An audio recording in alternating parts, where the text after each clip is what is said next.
Magandang araw po sa inyong lahat. Ako po si Dr. Javier Santos, isang 45 taong gulang na doktor, at ngayon ay tatalakayin natin ang isang napakahalagang paksa. Kailan sinasabi ng iyong ihi na humihina ang iyong kidney? Ang 5 prutas na nakakagulat na magliligtas dito. Mga mahal kong kaibigan, naranasan na ba ninyong umihi at makita ang maraming bula na nananatili sa ibabaw ng tubig sa inyong inidoro? Marami sa atin ang nag-iisip na normal lang ito, marahil dahil sa pagkain ng maraming karne o sa lakas ng pag-ihi. Ngunit ang totoo, ang pagbubula ng ihi ay maaaring isang seryosong babala na humihina na ang inyong kidney. Maaaring tumataas na ang creatinine sa inyong dugo. Hayaan ninyong ikwento ko ang nangyari kay Mang Ramon, isang 63 taong gulang na retiradong guro mula sa Cebu. Noong una, napansin niya ang pagbubula ng kanyang ihi, ngunit hindi niya pinansin. Inakala niya na dahil lang ito sa pagkain ng maraming hipon at isda. Pagkalipas ng ilang buwan, nakaramdam siya ng matinding pagod at pamamaga ng kanyang mga paa. Nang magpa-check up siya, sinabi ng doktor na bumababa na ang function ng kanyang kidney at ang kanyang creatinine ay lampas na sa normal na antas. Nagulat siya. Isang maliit na senyales lamang, ngunit ang resulta ay napakalaki. Nakikita ninyo, ang kidney ay parang filtering machine ng ating katawan. Kapag ito ay nasira, ang buong kalusugan ay bumababa. Mataas na presyon ng dugo, problema sa puso, edema at maaaring humantong pa sa dialysis. Ngunit may magandang balita. Bukod sa gamot, ang tamang pagkain ay makakatulong sa kidney na makabangon nang hindi inaasahan. At lalong-lalo na, may 5 uri ng ordinaryong prutas na madaling mabili sa palengke, ngunit sila ang tagapagligtas ng humihinang kidney. Kung regular itong kakainin, ang creatinine ay maaaring bumaba, ang bula sa ihi ay unti-unting mawawala, at ang katawan ay muling lalakas. Parang simple lang pakinggan, ngunit maraming tao na ang nagpatunay sa bisa nito. Sa video na ito, ibabahagi ko ang 5 prutas na iyon. Ang una ay pamilyar, ang pangalawa ay mahalaga tulad ng tonic, at ang pang-5 prutas, sigurado akong marami sa inyo ang magugulat dahil napakakaraniwan nito sa ating pang-araw-araw na pagkain, ngunit kakaunti ang nakakaalam ng kamangha-manghang epekto nito sa kidney. Kaya naman, pakiusap, panoorin ninyo ang video hanggang sa dulo upang hindi ninyo mapalampas ang sikretong ito. At kung ito ang unang pagkakataon ninyong bumisita sa aking channel, pakiusap, mag-subscribe at i-click ang icon ng kampana upang hindi mapalampas ang mga kapakipakinabang na tip sa kalusugan araw-araw. Bakit mapanganib ang pagbubula ng ihi? Mga kaibigan, ngayon ay alamin natin ng mas malalim kung bakit mapanganib ang pagbubula ng ihi. Sa pamamagitan ng pag-unawa sa sanhi, malalaman natin kung paano maiiwasan at mapoprotektahan ang ating kidney. Paano ba? Karaniwan ng ihi. Sa isang malusog na tao, ang ihi ay karaniwang mapusyaw na dilaw, malinaw, at kung may bula man pagkatapos umihi, kaunti lang at mabilis itong nawawala. Ngunit kung ang ihi ay maraming bula, puti, at matagal mawala, ito ay isang abnormal na senyales. Subukan ninyong isipin, parang tubig sa bigas, kung maraming bula at hindi nawawala, tiyak na may sangkap na lumalabas. Sa ating katawan din, ang maraming bula na matagal mawala ay karaniwang nagpapahiwatig ng protein leakage sa ihi. Ang protein ay mahalagang sustansya na kailangan nating panatilihin para sa ating katawan.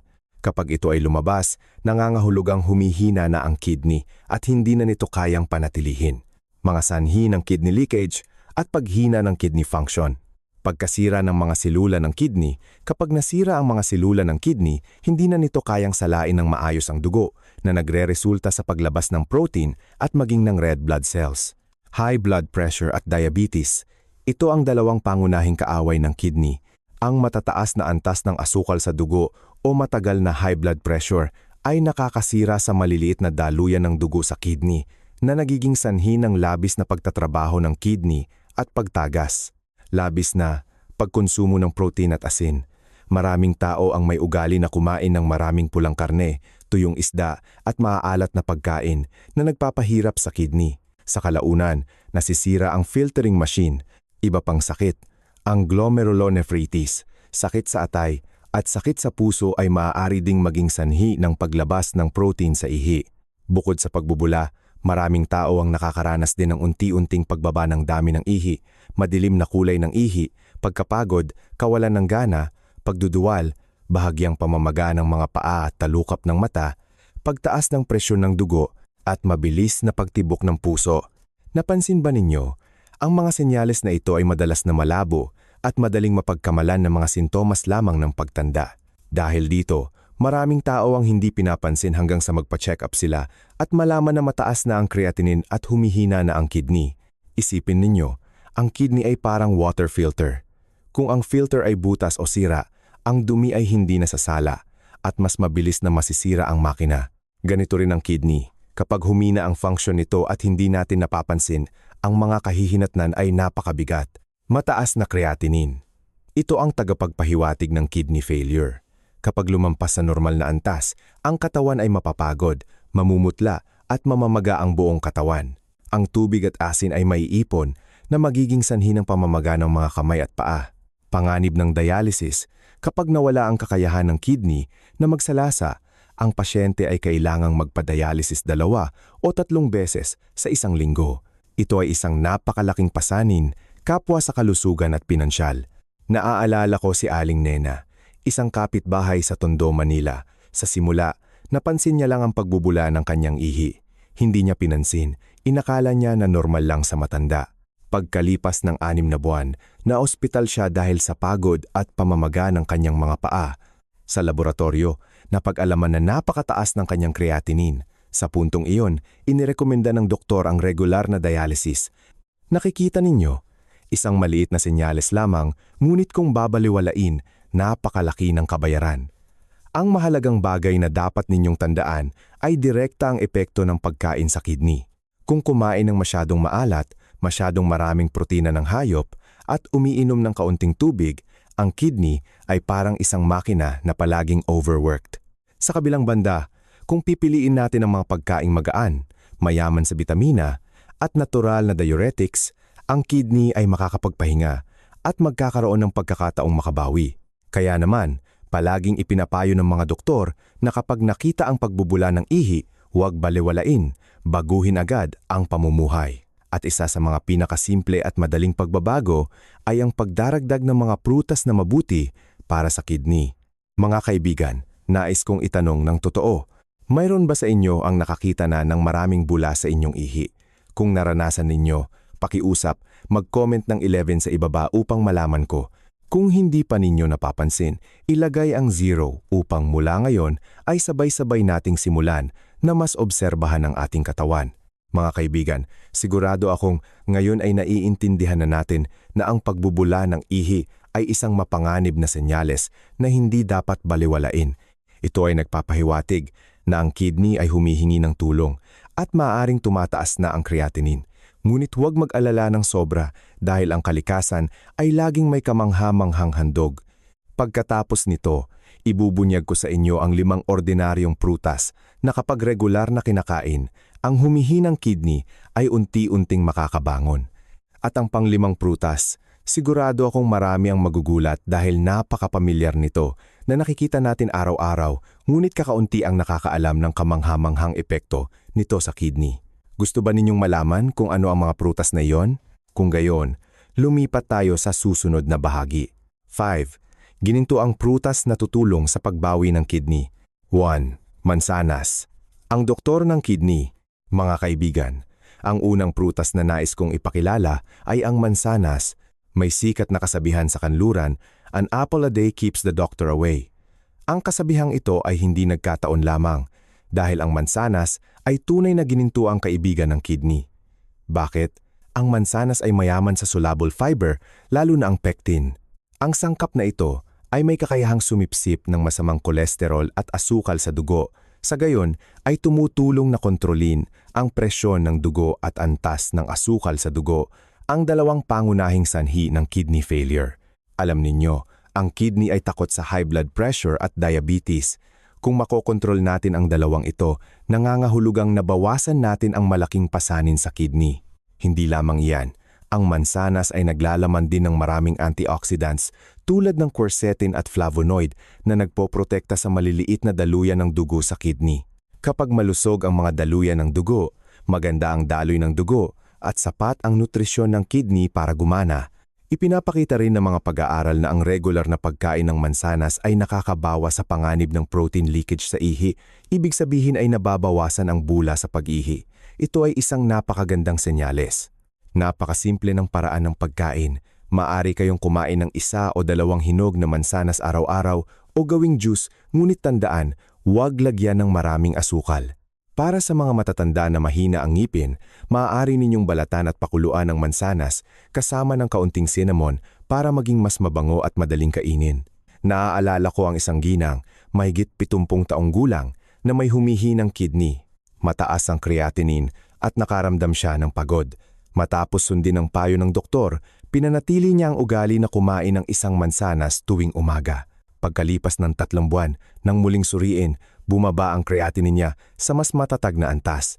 Nakaramdam din siya ng ginhawa at nagkaroon ng malusog na kutis. Pabiro niyang sinabi, "Akala ko ang maliit na mansanas ay iniligtas ako sa pag-inom ng mas maraming gamot. Nakikita ninyo? 1 mansanas lang, ngunit ang benepisyo nito sa kidney ay hindi maliit." Ang tanong ay kung magiging matiyaga ba tayo para gawin itong ugali. Mga kaibigan, nais kong itanong, sino sa mga nanonood ng video na ito ang kumakain na ng mansanas araw-araw? Kung mayroon, pakiusap, mag-comment ng 1 sa ibaba upang malaman ko na kasama ko kayo. Kung hindi pa, ilagay ang 0 upang simulan natin bukas.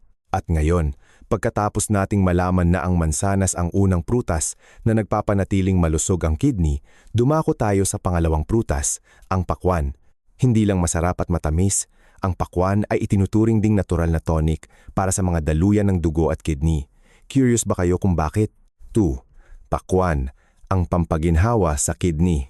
Mga kaibigan, ang pangalawang prutas na nais kong ipakilala ay ang pakwan, isang cool, matamis at pamilyar na prutas na madalas makita sa mga pamilyang Pilipino tuwing tag-init. Maraming tao ang itinuturing ang pakwan bilang panghimagas o pampatanggal uhaw, ngunit kakaunti ang nakakaalam na ang pakwan ay itinuturing ding elixir of life para sa kidney. Bakit napakabuti ng pakwan para sa kidney? Mahigit 90% ng pakwan ay tubig. Ang saganang dami ng tubig na ito ay tumutulong sa katawan na mag-flush ng toxins, linisin ang mga dumi na naiipon sa kidney, at gawing mas maayos ang daloy ng ihi.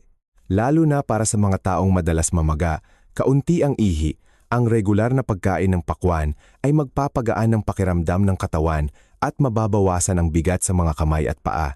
Hindi lamang yan, ang pakwan ay naglalaman din ng lycopene, isang malakas na antioxidant na nagpoprotekta sa mga daluyan ng dugo at nagpapababa ng pamamaga. Dahil dito, nababawasan ang pasanin ng kidney at mas napoprotektahan ang mga selula ng kidney. Bukod pa rito, ang nilalaman ng potassium sa pakwan ay katamtaman na angkop para sa mga taong may humihinang kidney sa katamtamang antas. Gayunpaman, para sa mga taong may malubhang kidney failure, kinakailangan na kumonsulta sa doktor upang ayusin ang dami ng kinakain. Napakasimple ng paggamit ng pakwan. Kumain ng 2 o 3 maliliit na hiwa ng pakwan pagkatapos kumain o gawing juice at inumin tuwing umaga. Maaaring kumain ng mga matatanda ng hinog at malambot na pakwan na may kaunting buto para madaling matunaw. Naaalala ko ang kwento ni Mang Tonyo, 67 taong gulang, isang tricycle driver mula sa Pampanga. Medyo mataas ang kanyang creatinine, madalas na kaunti ang ihi at laging pagod. Mula nang payuhan siya ng kanyang anak na kumain ng ilang hiwa ng hinog na pakwan tuwing umaga sa halip na matatamis na tinapay, napansin niya na mas madali na siyang umihi at nabawasan ang pamamaga ng kanyang paa. Pagkalipas ng 2 buwan, muli siyang nagpa-check up at ang kanyang creatinine level ay matatag. Pinuri pa siya ng doktor.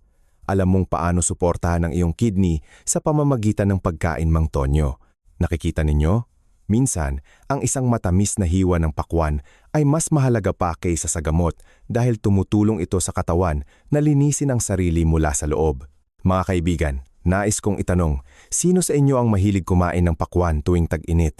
Kung kumain na kayo ng pakwan para pamatiduhaw, pakiusap, mag-comment ng 2 sa ibaba, at kung kumain na kayo ng pakwan at napansin na mas madali kayong umihi at gumaan ang pakiramdam ng inyong katawan, pakiusap, ilagay ang 22.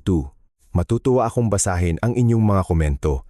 Kaya, mayroon na tayong 2 prutas, mansanas at pakwan, ngunit hindi pa tapos. Ang susunod na prutas ay mas maliit ngunit tinaguri ang anti-inflammatory shield para sa kidney. Mahuhulaan ba ninyo kung anong prutas ito? Blueberry, ang anti-inflammatory shield para sa kidney. Mga kaibigan, ang pangatlong prutas na nais kong ipakilala ay marahil hindi na bago sa marami. Ang blueberry, maliliit, bilog, kulay asul-lila na may kakaibang maasim-tamis na lasa. Bagamat maliit, napakalaki ng benepisyo nito sa kidney, kaya tinawag itong anti-inflammatory shield para sa kidney ng maraming eksperto. Bakit? Ang blueberry ay naglalaman ng isang espesyal na grupo ng mga sangkap na tinatawag na anthocyanin. Ito ang pigment na nagbibigay ng asul-lila na kulay sa prutas at isa rin itong napakalakas na antioxidant.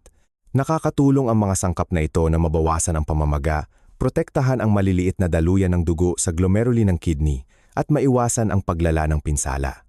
Para sa mga taong may mataas na creatinine, sinusuportahan ng blueberry ang pagbaba ng protein leakage sa ihi, sa gayon ay nababawasan ang bula at napapabuti ang function ng kidney. Hindi lamang mabuti para sa kidney, nakakatulong din ang blueberry na kontrolin ang antas ng asukal sa dugo na napakapakinabang para sa mga diabetic na isa sa pinakamalaking sanhi ng kidney failure. Ang pagkain ng isang maliit na dakot ng blueberry araw-araw ay makakatulong na patatagin ang asukal sa dugo, mabawasan ang taba sa dugo, at mapataas ang resistensya. Ang paggamit ng blueberry ay sari-sari rin. Kumain ng 10 hanggang 15 piraso araw-araw bilang panghimagas. Maaari ring gawing smoothie kasama ng plain yogurt. Kung walang sariwang blueberry, maaari kayong gumamit ng frozen o tuyong blueberry, ngunit tandaan na pumili ng uri na may kaunting asukal. Naalala ko ang kwento ni Aling Rosa, 62 taong gulang, isang may bahay mula sa Davao City. Mayroon siyang high blood pressure at diabetes. Kamakailan, napansin ng doktor na bahagyang humihina ang kanyang kidney function. Ang kanyang anak ay bumili ng blueberry para sa kanyang ina at kinakain niya ito ng regular tuwing umaga. Pagkalipas ng ilang buwan, nakaramdam siya ng mas kaunting pagod at wala nang maraming bula sa kanyang ihi. Nang magpa-follow-up check-up, naitala ng doktor na mas matatag ang kanyang mga parameter at hindi tumaas ang creatinine. Masaya siya at sinabi, "Hindi ko inakala na ang maliliit na prutas na iyon ay napakalaking tulong sa akin. Nakikita ninyo? Ang lakas ay minsan nasa maliliit na bagay. Ang blueberry, bagamat maliit, ay nakakatulong na protektahan ang kidney bilang isang pananangga na nagpapababa ng pamamaga at pinsala." Mga kaibigan, sa mga prutas na nabanggit ko, sino na sa inyo ang nakakain na ng blueberry? Kung mayroon, pakiusap mag-comment ng 3 sa ibaba. Kung hindi pa ninyo nasusubukan, ilagay ang 33. Malay ninyo, simula bukas, magsisimula na tayong magdagdag ng prutas na ito sa ating dieta. Kaya, natapos na natin ang 3 prutas, mansanas, pakwan, blueberry, at ang susunod na prutas na nais kong ibahagi ay isang prutas na pamilyar sa bawat pamilyang Pilipino. Mura, madaling bilhin ngunit may natural na diuretic effect na nakakabawas ng pamamaga. Ito ang pinya. Dirt. Pinya, ang natural na diuretic. Mga kaibigan, ang pang-apat na prutas na nais kong ipakilala ay ang pinya. Ito ay isang napakapamilyar na prutas, mura at madaling bilhin sa anumang palengke. Maraming tao ang gusto ang pinya dahil sa kanyang kaaya-ayang maasim-tamis na lasa, ngunit kakaunti ang nakakaalam na ang pinya ay itinuturing ding natural na diuretic na napakapakinabang para sa kidney. Bakit napakabuti ng pinya para sa kidney? Ang pinya ay naglalaman ng isang espesyal na enzyme na tinatawag na bromelain. Ang enzyme na ito ay may anti-inflammatory effect na nakakatulong na mabawasan ang pamamaga at sinusuportahan ang panunaw. Para sa mga taong may humihinang kidney, mataas ang creatinine, at madaling mamaga ang mga paa at muka, ang pinya ay isang kaibigan na tumutulong sa katawan na magpalabas ng tubig at mabawasan ang bigat. Hindi lamang iyan, ang pinya ay mayaman sa vitamin C at manganese na nagpapataas ng resistensya at tumutulong sa katawan na labanan ng oxidative stress, ang sanhi ng mabilis na pagkasira ng kidney. Ang isa pang mahalagang punto ay ang pinya ay may banayad na diuretic effect na nagpapanatili ng maayos na daloy ng ihi at nababawasan ang pasanin ng kidney. Ang paggamit ng pinya ay sari-sari at madaling gawin. Kumain ng ilang hiwa ng hinog na pinya pagkatapos kumain. Gawing juice, maaaring lagyan ng kaunting diluted honey para madaling inumin. Lutuin sa sinigang na isda para masarap at masustansya. Gayunpaman, mayroong isang maliit na paalala. Ang pinya ay maasim, kaya ang mga taong may ulcer ay kailangang kumain ng katamtaman at hindi dapat kumain ng hilaw na pinya o masyadong marami ng sabay-sabay dahil maaaring maging sanhi ng pangangati ng dila at pananakit ng tiyan. Para sa mga matatanda, pinakamainam na pumili ng hinog na pinya na matamis para madaling matunaw. Naaalala ko si Manong Pedro sa Laguna, 68 taong gulang, na may bahagyang pamamaga ng paa at bula sa kanyang ihi. Pinayuhan siya ng doktor na baguhin ang kanyang dieta. Ang kanyang anak ay bumibili ng pinya linggo-linggo at ginagawang juice para sa kanyang ama at ilang hiwa ng hinog na pinya sa tanghalian. Pagkalipas ng 2 buwan, nakaramdam si Manong Pedro ng mas magaan na pakiramdam, nabawasan ang pamamaga ng paa at mas madali na siyang umihi. Sinabi niya, "Hindi ko inakala na ang murang pinya sa palengke ay napakahalaga. Nakikita ninyo? Hindi na kailangang lumayo. Ang isang hinog at matamis na pinya ay makakatulong din na mabawasan ang pasanin ng kidney, labanan ang pamamaga, at mabawasan ang pamamaga." Mga kaibigan, nais kong itanong, sino sa mga nanonood ng video ang die-hard fan ng sinigang na may pinya? Kung gayon, pakiusap, mag-comment ng 4 sa ibaba. At kung sino ang regular na gumagawa ng pinya juice para inumin, pakiusap ilagay ang 44. Nais kong malaman kung paano ninyo ginagamit ang pinya para sa inyong kalusugan. Kaya, alam na natin ang 4 na kamangha-manghang prutas: mansanas, pakwan, blueberry, pinya. At ngayon, samahan ninyo ako sa pang-5 prutas. Isang napakapamilyar na prutas, malapit sa ating mga pagkain sa Pilipino, ngunit kakaunti ang nakakaalam na mayroon itong kakayahan na makatulong sa kidney na makabangon ng hindi inaasahan. Bayabas, ang pamilyar, ngunit kakaibang tagapagligtas ng kidney. Mga kaibigan, ang huling prutas sa listahan ngayon ay ang bayabas, isang napakapamilyar na prutas sa ating mga bakuran at palengke. Sino sa atin ang hindi pa nakakain ng bayabas? Mayroon tayong iba't ibang uri ng bayabas, yung malutong at matamis o yung maasim. Ngunit kakaunti ang nakakaalam na ang bayabas ay isang tahimik na tagapagligtas para sa humihinang kidney. Bakit napakabuti ng bayabas para sa kidney? Una sa lahat, ang bayabas ay napakayaman sa vitamin C. Isang maliit na bayabas ay may vitamin C na 3 hanggang 4 beses na mas marami kaysa sa isang orange. Ang vitamin C ay hindi lamang nagpapataas ng resistensya, kundi tumutulong din sa katawan na mag-synthesize ng collagen upang protektahan ang maliliit na daluyan ng dugo sa kidney na naglilimita sa pinsala. Dahil dito, mas mahusay ang daloy ng dugo sa kidney at nababawasan ang panganib ng impeksyon sa ihi. Bukod pa rito, ang bayabas ay naglalaman ng maraming soluble fiber na tumutulong na kontrolin ang antas ng asukal sa dugo at mabawasan ang kolesterol. Ito ang 2 pangunahing kadahilanan ng panganib na nagiging sanhi ng kidney failure. Ang mga taong regular na kumakain ng bayabas ay hindi gaanong nakakaranas ng pagbabago-bago sa asukal sa dugo kaya nababawasan ang pasanin sa kidney. Lalong-lalo na, ang bayabas ay naglalaman ng katamtamang dami ng potassium na angkop para sa mga taong may bahagya hanggang katamtamang humihinang kidney. Tumutulong ang potassium na balansehin ang presyo ng dugo at tibok ng puso, 2 salik na malapit na nauugnay sa kalusugan ng kidney. Ang pinakamahusay na paraan upang kumain ng bayabas para sa mga matatanda ay ang kumain ng hinog at malambot, balatan at alisin ang mga buto. Dahil ang balat at buto ay matigas, maaaring maging mahirap matunaw at hindi angkop para sa mga taong mahina ang ngipin. Maaari kayong kumain ng hinog na bayabas, hiwain ng maliliit, nguyain ng mabuti o gawing juice. Maaaring dilute para mas madaling inumin, pagsamahin ng bayabas sa mansanas o pinya para gawing smoothie na masarap at masustansya. Naaalala ko si Mang Ben sa Batangas, 55 taong gulang, na may mataas na creatinine at maraming bula sa kanyang ihi. Con cháu thường mua ổi chín cho bác ăn mỗi chiều. Sau 3 tháng duy trì, bác thấy sức khỏe cải thiện rõ rệt, đi tiểu bớt bọt, tinh thần cũng thoải mái hơn. Khi tái khám, bác sĩ khen ổi giúp bác vừa bổ sung vitamin, vừa kiểm soát đường huyết rất tốt. Nakikita ninyo, ang bayabas, isang pamilyar na prutas sa hardin, ay siya mismong natural na tonic para sa humihinang kidney. Sa pagdaragdag lamang ng isang hinog na bayabas sa pang-araw-araw na dieta, ang katawan ay nabibigyan ng karagdagang panangga. Mga kaibigan, nais kong itanong, sino sa inyo ang mahilig kumain ng hinog at malambot na bayabas? Pakiusap, mag-comment ng 5 sa ibaba. At kung sino ang nagpapalit ng bayabas juice tuwing umaga, pakiusap, ilagay ang 5-5. Matutuwa akong makita ang inyong mga nakasanayan. Kaya, natapos na natin ang 5 ginintuang prutas. Mansanas, pakwan, blueberry, pinya, bayabas. Ang lahat ng ito ay madaling hanapin, madaling kainin, ngunit may kamangha-manghang epekto sa pagsuporta sa pagbawi ng kidney, pagpapababa ng creatinine, at pagpapabuti ng kalidad ng buhay. Payo ng eksperto.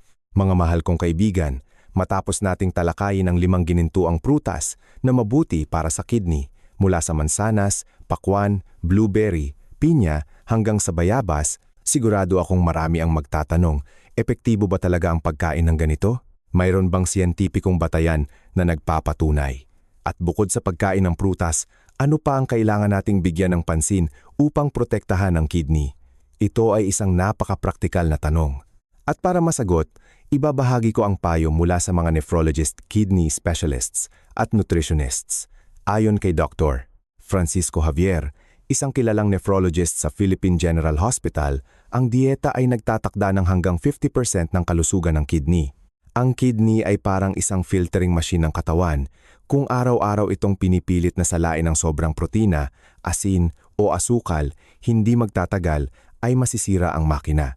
Kaya naman, bukod sa pagdaragdag ng 5 mabuting prutas na nabanggit, ipinapayo ng mga doktor ang mas kaunting asin sa pagkain, bawasan ng asin sa pagkain upang maiwasan ang pagpapanatili ng tubig at mabawasan ang pamamaga, bawasan ang protina ng hayop, limitahan ang pulang karne at lamang loob ng hayop.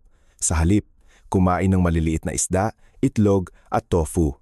Limitahan ang matatamis at pritong pagkain dahil ang mga ito ay nagpapataas ng pamamaga, nakakasira sa mga daluyan ng dugo at nagpapahina ng kidney ng mas mabilis. Kumain ng maraming berdeng gulay at buong butil. Ito ay mabuti para sa puso at nakakabawas ng pasanin sa kidney. Ang isa pang bagay na binibigyang diin ng mga eksperto ay ang pag-inom ng sapat na tubig. Maraming matatanda ang takot umihi sa gabi kaya nililimitahan ang pag-inom ng tubig.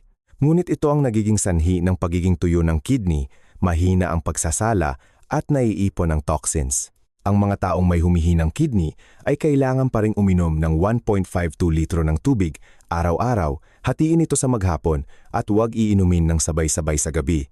Ang pinakamahusay na tubig ay ang maligamgam na tubig, maaaring haluan ng juice mula sa mansanas, pakwan, bayabas gaya ng naibahagi. Iwasan ang mga soft drinks, energy drinks dahil pinapataas nito ang pasanin sa kidney. Sumasang-ayon ng mga kidney specialists na 90% ng chronic kidney disease ay nagmumula sa diabetes at high blood pressure. Kaya naman, kung mayroon kayong alinman sa dalawang sakit na ito, ang mahusay na kontrol ay nangangahulugang pinoprotektahan ninyo ang inyong kidney. Ang mga diabetic ay dapat kontrolin ang dami ng asukal sa pagkain. Hindi dapat kumain ng masyadong maraming matamis na prutas tulad ng hinog na mangga, rambutan o durian. Ang mga may high blood pressure ay kailangang kumain ng kaunting asin, panatilihin ang tamang timbang at mag-ehersisyo ng regular araw-araw. Binibigyang diin ng mga tradisyonal na manggagamot na ang kidney, ang ugat ng katawan at kailangang alagaan sa mahabang panahon. Bukod sa mga prutas na nabanggit, maaaring magbabad ng paa sa maligamgam na tubig na may luya at dahon ng ampalaya tuwing gabi upang pasiglahin ang sirkulasyon, makatulong na mabawasan ang lamig at pagod ng kidney at panatilihin ang isang relax na estado ng pag-iisip. Matulog ng maaga dahil ang kidney ay namamahala sa zinc o mahahalagang esensya, ibig sabihin, ang sapat na pahinga ay mas makakapag-alaga sa kidney kaysa sa anumang gamot. Ang isang bagay na palaging inuulit ng mga doktor ay walang magic bullet na prutas. Ang pagkain nito ng isang beses o isang linggo ay hindi agad makikita ang epekto. Ngunit kung ito ay regular na pinapanatili, idinagdag araw-araw sa dieta, pagkalipas ng ilang buwan, mapapansin ninyo ang pagbabago sa inyong katawan. Mas kaunti ang bula sa ihi, gumaan ang pakiramdam, at mas matatag ang creatinine. Parang pag-aalaga ng hardin, kung diligin ng kaunting tubig araw-araw, ang mga halaman ay lalago at magiging luntian. Ngunit kung pababayaan ng matagal, ang mga halaman ay malalanta, ganoon din ang kalusugan ng ating kidney. Mga kaibigan, nais kong itanong ng totoo. Sa 5 prutas na ibinahagi ko, alin ang sa tingin ninyo ay madaling kainin at pinakagusto ninyong subukan? Pakiusap, mag-comment sa ibaba, 1 para sa mansanas, 2 para sa pakwan, 3 para sa blueberry, 4 para sa pinya, at 5 para sa bayabas. Nais kong basahin ang inyong mga komento upang malaman kung aling prutas ang pinakamalapit sa inyong pang-araw-araw na buhay. Mga kaibigan, ipinapakita ng payo ng eksperto na ang tamang pagkain, tamang pag-inom at tamang pamumuhay ay maaring makatulong sa humihinang kidney na unti-unting makabangon. At ang pinakamahalaga ay magsimula tayo ngayon. Huwag mag-atubili, huwag maghintay hanggang sa huli na ang lahat. Conclusion at pasasalamat. Mga mahal kong kaibigan, narating na natin ang dulo ng isang napakabuluhang paglalakbay mula sa pag-unawa na ang pagbubula ng ihi ay hindi simple kundi isang panawagan para sa tulong mula sa kidney hanggang sa pag-alam na kung hindi papansinin, ang creatinine ay lalo pang tataas, ang katawan ay mapapagod, mamamaga at maaaring humantong pa sa dialysis, isang napakalaking pasanin kapwa sa kalusugan at emosyonal. Ngunit kasabay nito, natagpuan din natin ang mga sinag ng pag-asa. Ang kalikasan sa paligid natin ay mayroong napakahalagang handog. Sa paglabas lamang sa palengke o sa hardin, makikita natin ang mga tagapagligtas para sa ating kidney, mansanas, ang doktor ng kidney, pakwan, ang malamig at pampalasa sa ihi, blueberry, ang anti-inflammatory shield, pinya, ang natural na enzyme na nakakabawas ng pamamaga, bayabas, ang pamilyar ngunit kakaibang prutas na nagpapalusog sa mga daluyan ng dugo ng kidney. Ang 5 prutas na ito, ang 5 kaibigan na ito, kung idadagdag sa pang-araw-araw na pagkain, ay makakatulong na mabawasan ang pasanin sa kidney, mapababa ang creatinine, mabawasan ang bula sa ihi, at mapabuti ang kalusugan. Nakikita ninyo, ang kaligayahan sa pagtanda ay minsan hindi nasa malalaking bagay. Kailangan lang paggising sa umaga, ay walang maraming bula sa ihi, gumaan ang pakiramdam ng katawan, makakapunta pa sa palengke, makakapagluto, at makakalaro kasama ang mga apo. Ito na ay isang napakalaking kaligayahan. At ang lahat ng ito ay bahagyang nagmumula sa maliliit na pagpipilian araw-araw sa ating pagkain. Ang pinakamahalaga ay ang pagtitiyaga. Ang pagkain ng isang mansanas o isang hiwa ng pakwan ay hindi agad makikita ang epekto. Ngunit kung ito ay panatilihin sa loob ng ilang buwan, ilang taon, unti-unting makakabangon ang kidney. Parang pag-aalaga ng hardin. Ang pagdidilig ng kaunting tubig ay hindi agad makikita ang epekto. Ngunit kung regular na didiligin araw-araw, ang mga halaman ay lalago, mamumulaklak at mamumunga. Kaya naman, nais kong anyayahan kayo ngayon na pumili ng isa sa 5 prutas na ibinahagi ko. Idagdag ito sa inyong pagkain o merienda. At kung talagang committed kayo, pakiusap, mag-comment ng 90- sa ibaba upang malaman ko na handa kayong sumama sa paglalakbay na ito para sa pagbawi ng kidney. Kung nakita ninyong kapaki-pakinabang ang video na ito, pakiusap, i-like ito upang mas maraming tao ang makaalam ng sikretong ito. Ibahagi ito sa inyong mga kaibigan at mahal sa buhay, lalo na sa mga may problema sa kidney upang magkaroon sila ng pag-asa at inspirasyon. At kung ito ang unang pagkakataon ninyong bumisita sa aking channel, pakiusap, mag-subscribe at i-click ang icon ng kampana upang bawat linggo ay magkita-kita tayo at magbahagi ng maliliit ngunit mahalagang tip tungkol sa kalusugan sa pagtanda. Mga kaibigan, palagi akong naniniwala na ang pag-aalaga sa ating kidney ay ang pag-aalaga sa ating buhay. Ang katawan ay maaaring tumanda, ngunit kung malusog ang ating mga kidney, maaari pa rin tayong mamuhay ng masaya, malusog, malaya at may kumpiyansa hanggang sa edad na 80-90. Nais kong batiin ang lahat ng aking mga tagapakinig ng magandang kalusugan at puno ng enerhiya araw-araw. Maraming salamat po.